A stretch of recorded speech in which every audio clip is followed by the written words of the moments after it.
We found that the content that lower income families have access to and that we know they're watching more of is actually more likely to be overstimulating. Welcome to the Healthy Screen Habits Podcast. I'm Hillary Wilkinson.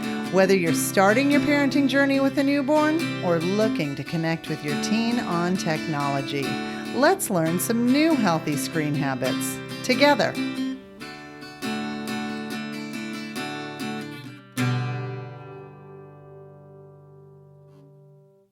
Attention, learning, and digital media are all areas of specialty for today's guest. She has published empirical work on overstimulation in children's media and the effects of that TikTok style content that we are inundated with on young adults' learning and attention. All of these areas are kind of getting huge amounts of media coverage right now as we see sweeping bans of laptops and tech in classrooms being regulated. I'm super interested to hear what the latest and greatest research is on this. Welcome to Healthy Screen Habits, Sarah Shepard. Hi, thank you so much for having me. It's great to be here. I'm super excited you're here.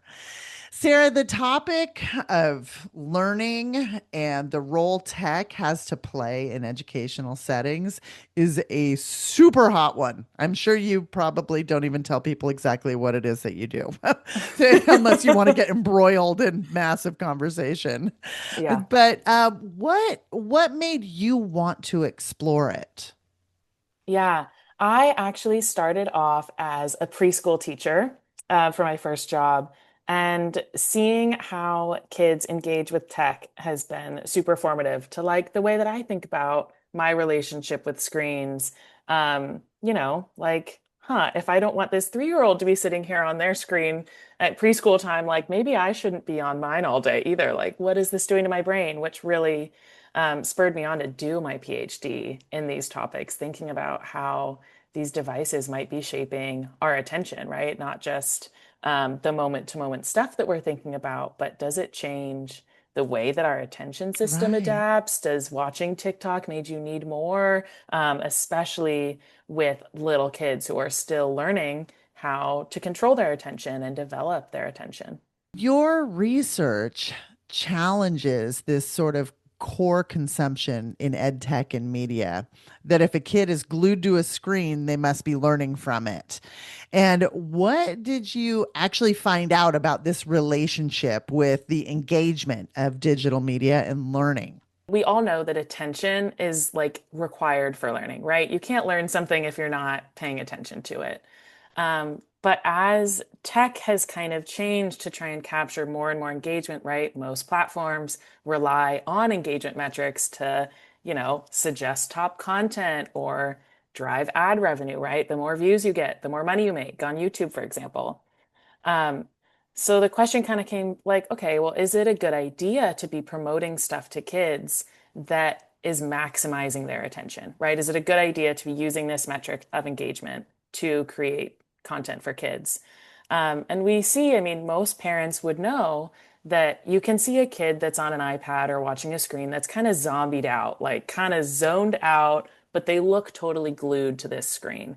And so we actually tested when you get a kid to really pay more attention to a screen, do they learn more? And we actually found that the more they paid attention to screens when there was fun, cute, colorful videos of puppies and paint mixing and sparkles, they learned less from those videos. So we're actually finding that probably these kids are getting overstimulated, which makes them look like they're learning and paying attention and focused, but actually they're learning less, and they're overstimulated, which could have these kind of downstream harms for things like developing healthy attention. Yeah, yeah. So let's talk about this whole thing of overstimulation for a minute because I have literally been at concerts. I mean, Mm, like rock star concert. I'm gonna tell. I was at Benson Boone, okay, when Oh he my was in gosh. LA. Okay, Okay. amazing. It was a very good show. So I'm at a show that has all the razzle dazzle. I mean, Hmm. super, hot performer of the moment, et cetera, et cetera. And there were kids in the crowd in front of me that were choosing to scroll over focusing on what was going on stage live right in front of Wow. them. Like Wow. what Amal, can you unpack that for me? I just I Yeah. remain baffled by that type of thing that I see, or parents who literally, I mean, clearly we're in Southern California. I'm using a lot of SoCal references, but Yeah. literally being at Disneyland with a toddler who has a tablet in their lap and a stroller. Like, Hmm. and they're choosing that over the, b- being at Disneyland, which for a kid is kind of a pinnacle moment. Yeah. Yeah. So, what can you talk about that? It does kind of seem a little backwards, right? It's like Mhm. it's much more interesting and great to talk to people or, look for Mickey Mouse at Disneyland, right? And the other side of it is that these pieces of tech, these digital media companies, have some of the greatest minds in the world who know how to capture attention using that and kind of weaponizing what we know about attention against us in some ways. It's kind of this race to the bottom to like who can capture the most attention, right, on YouTube, TikTok, whatever it might be. And if you can hold the attention, you kind of win in this digital space that we're all operating in. And little kids, especially, are not equipped to handle that. Adults have more developed attention systems. We have some people call it executive function, where we have a lot more developed ability to shift our attention away from things as we want, as it kind of fits our needs and goals. Little kids are still working on developing that. So these sort of bright and shiny, fun to look at features, maybe in, Cocomelon on YouTube, for example, that are really colorful and engaging, are harder for them to look away from than it would be for an adult because they don't yet have that ability. They're still practicing it and developing it, which is why there's also more concern with exposure to that kind of media at those really young ages might not give you the practice that you need of a shifting your attention away from things and learning how to disengage with stuff at the appropriate time. Yeah, yeah. It's interesting because it does almost seem as though, I mean, that highly overstimulated place of the online playground, if you will, Hmm. is a more comfortable place for a lot of kids. It's a more comfortable place for them to be rather than engaging in what's around them. Yeah, yeah, it's kind of automatic and easy, maybe, Yeah. which, isn't always inherently bad. It's good to have breaks, and, watching a movie or reading a book is kind of a similar break that maybe, we would have thought of differently in the past. But these kind of longer sessions where there maybe isn't a coherent story arc in some YouTube video that's really fun to look at is a different sort of kind of turning off of your brain, so to speak. Right. Can you speak That to that a little bit more about like what should we make of the content that keeps kids glued to the screen?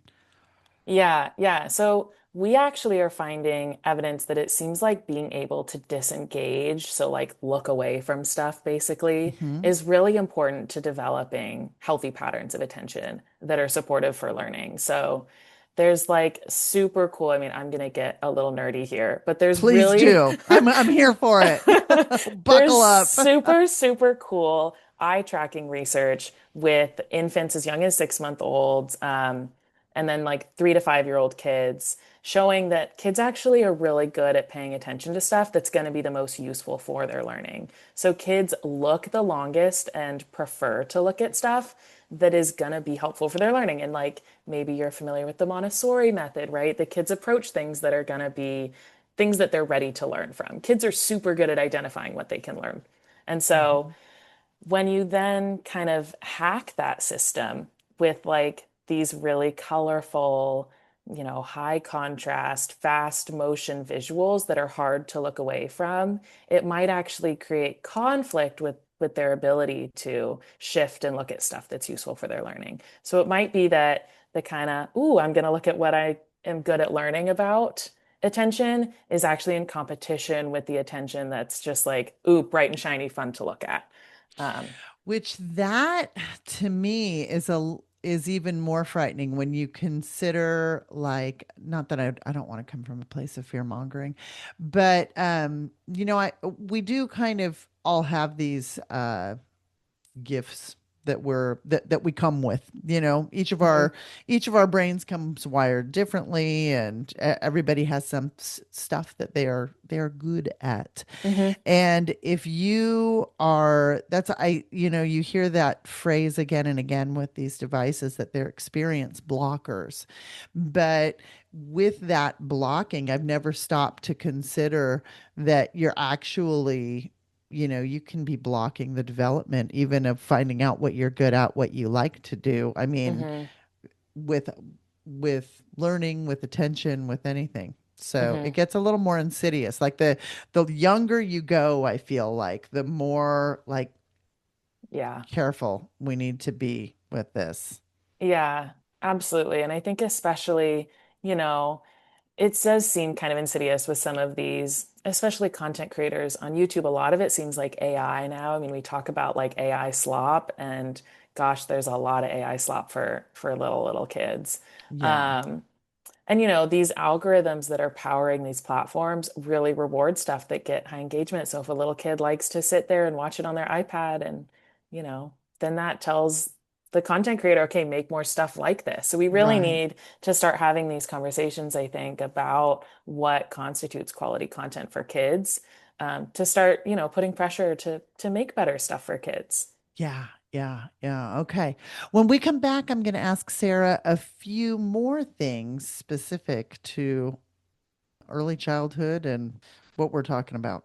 Diving into the world of smartphones can be a wild ride for kids and parents alike. Whether your child is getting their first smartphone or has had one for a while, chances are they're still figuring out the do's and don'ts of using a smartphone wisely. Our book is here to help. Healthy Screen Habits for Tweens and Teens, a training workbook to help you use your phone wisely, is the tool your child needs to navigate life in the digital world. From tackling poor phone etiquette to addressing social media anxieties and online safety concerns, we have your child covered. Written especially for adolescents, we've put together all the information, tips, hacks, and rules to ensure that your child's phone is a useful tool that they control, not the other way around. We explain the whys behind the rules of phone use. We show your child the possible traps and dangers to watch out for, how to prevent them, and how to fix them if your child has made a mistake.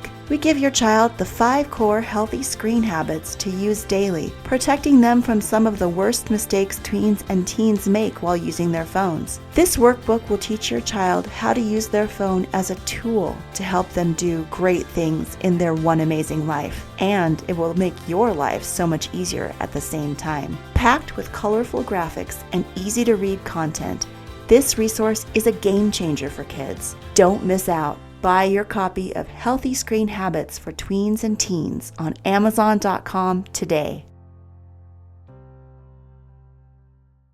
I'm speaking with Sarah Shepard, who has spent this past several years getting her PhD in all the things we're interested about here in Healthy Screen Habits land.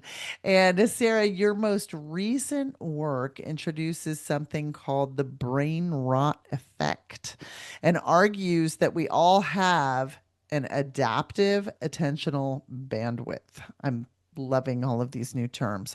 So, can you unpack what that actually means and what is actually happening to kids' attention when they're consuming fast paced, that highly stimulating content that we were talking about? Yeah, so this work on brain rot actually was inspired by some of the undergraduates I work with at Berkeley. Um, and they were telling me that they're using brain rot to study for their classes.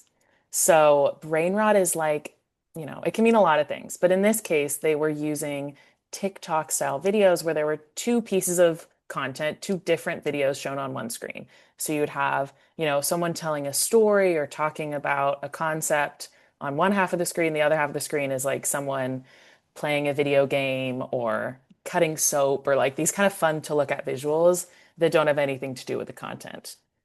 And so we were like, okay, well, if they're paying attention to this stuff and using it to study, maybe then it actually is helpful for learning. Maybe we need to learn more about this.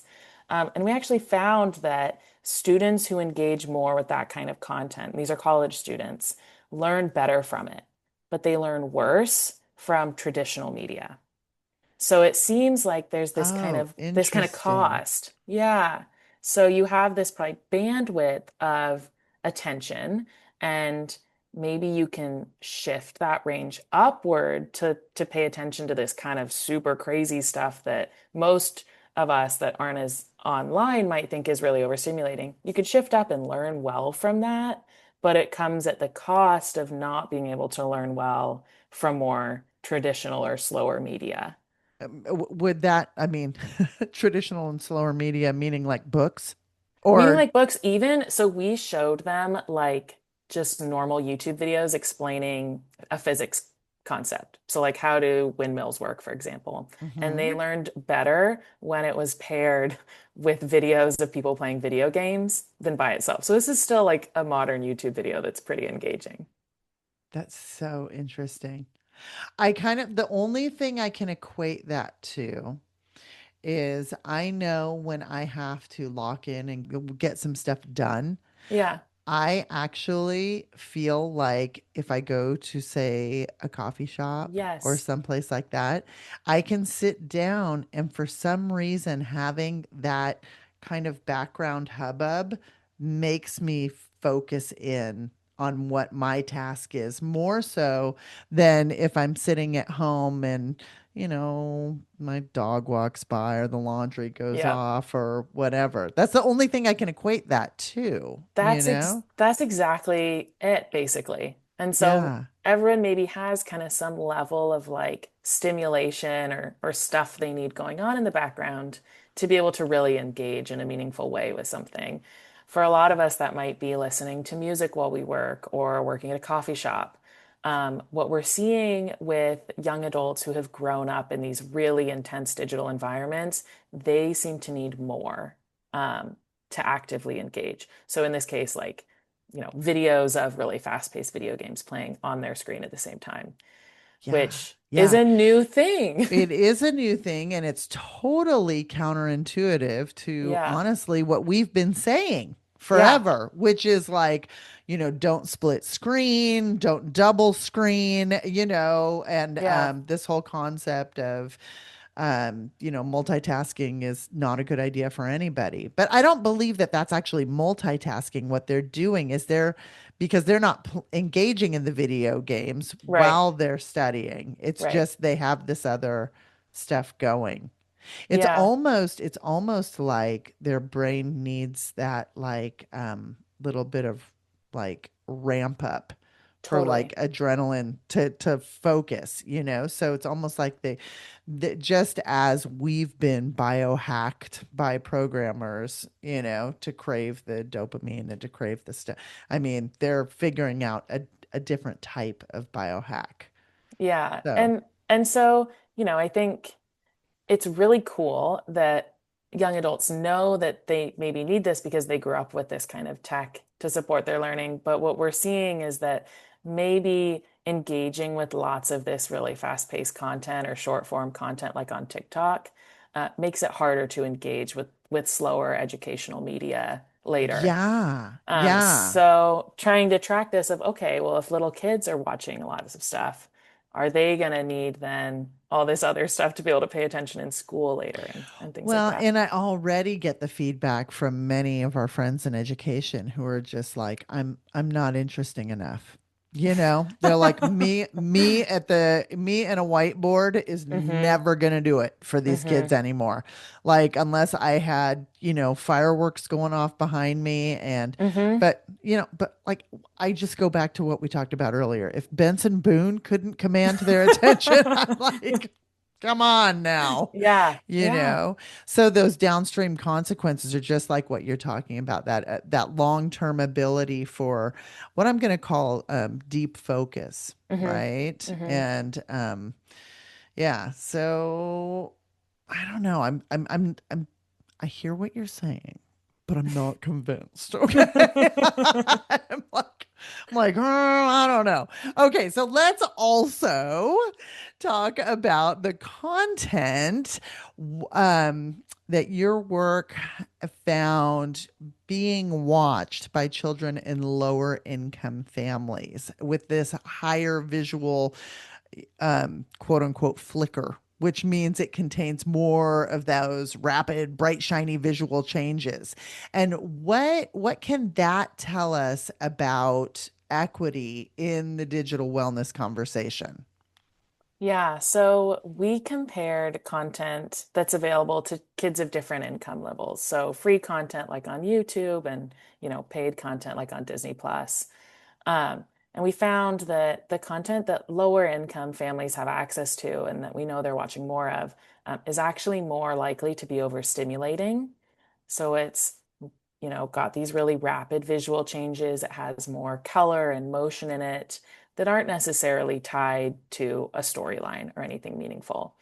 And that's really concerning because we know that that can disrupt learning and lead to possible harms later on, like disordered attention and things like ADHD. So there's a lot of concern about the different kind of content that's available to different kids. And it might even disprepare some of these lower income kids for school later on, right? Like we were talking about with brain rot.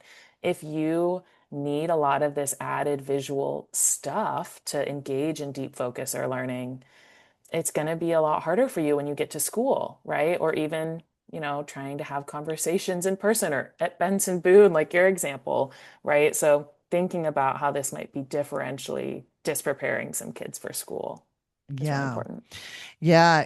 There's a lot of comparison with in digital wellness that goes along with nutritional wellness. And it just Yeah. reminds me of, the lower income families not having access to the more in-depth, slower paced, nature channel type stuff is the equivalent of the urban food deserts that we Yeah. see, and the junk food that may stop hunger but isn't nutritionally dense, that is actually needed for these growing bodies and growing brains. So that I find that very concerning. Yeah. That's a great comparison. Absolutely. Mm. So we have to take another short break. But when we come back, I'm going to ask Sarah Shepard for her healthy screen habit.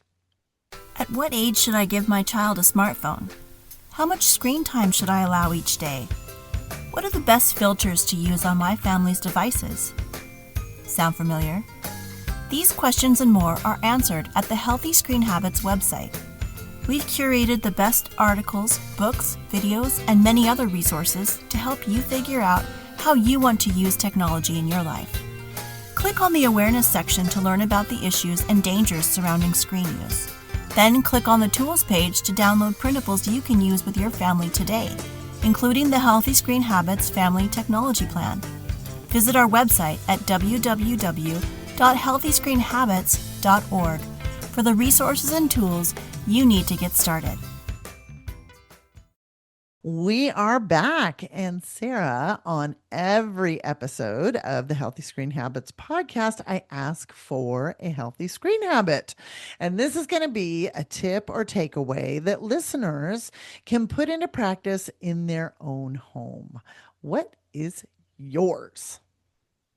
Yeah, so I think focusing on quality over quantity is really important and maybe a bit more practical for a lot of families. Screen time can be kind of unavoidable, especially, to use as a supplement for caregiving sometimes if you're trying to make dinner or do laundry, and you just need a couple minutes. Um, and I think thinking about the quality of the screen time and what kids are watching rather than just how much time they're getting on these screens, especially for little kids, is super important. We know that this is true based off of, cutting edge developmental psychology research showing its effect for language learning and developing healthy attention systems.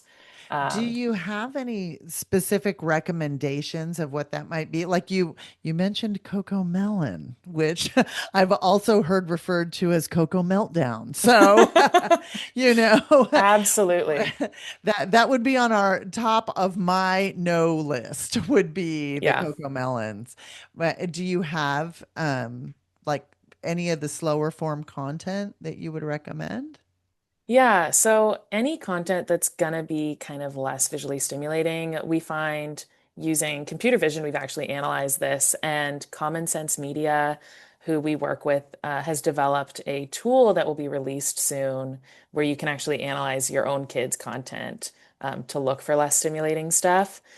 So stuff like Bluey, for example, or Trash Truck are kind of popular low stimulation shows. Or Arthur, old Disney stuff is great too. PBS is across the board really great. So looking for stuff that has less of this kind of added visual craziness going on, um, which tends to be more like PBS content across the board. Sure. And like Thomas the Tank Engine, Yeah. like old Yeah. school style. Yeah. Yeah. Yeah. You mentioned Common Sense Media. I just do need to make the disclaimer that Common Sense Media does receive funding from large tech companies. So Hmm. Yeah. Healthy Screen Habits does not. So we always we always just want to Yes, be transparent about that. absolutely. Thank you. Okay. As always, you can find a complete transcript of this show by visiting the show notes for this episode. And you do this by going to healthyscreenhabits.org, click the podcast button, and find this episode. Sarah, thank you so much for being here and for giving voice and no, I wouldn't say agency, but giving urgency, voice and urgency for our youngest members who cannot speak for themselves. Thank you so much. It's been great chatting. For more information, you can find us on Instagram and Facebook at Healthy Screen Habits. Make sure to visit our website, healthyscreenhabits.org, where you can subscribe to the show on Apple Podcasts or via RSS, so you'll never miss an episode. It's free, it's fun, and you get a healthy new screen habit each week. While you're at it, if you found value in this show, we'd appreciate you giving us a quick rating. It really does help other people find us and spread the word of healthy screen habits. Or if you'd simply like to tell a friend, we'd love that too. I so appreciate you spending your time with me this week, and I look forward to learning more healthy habits together.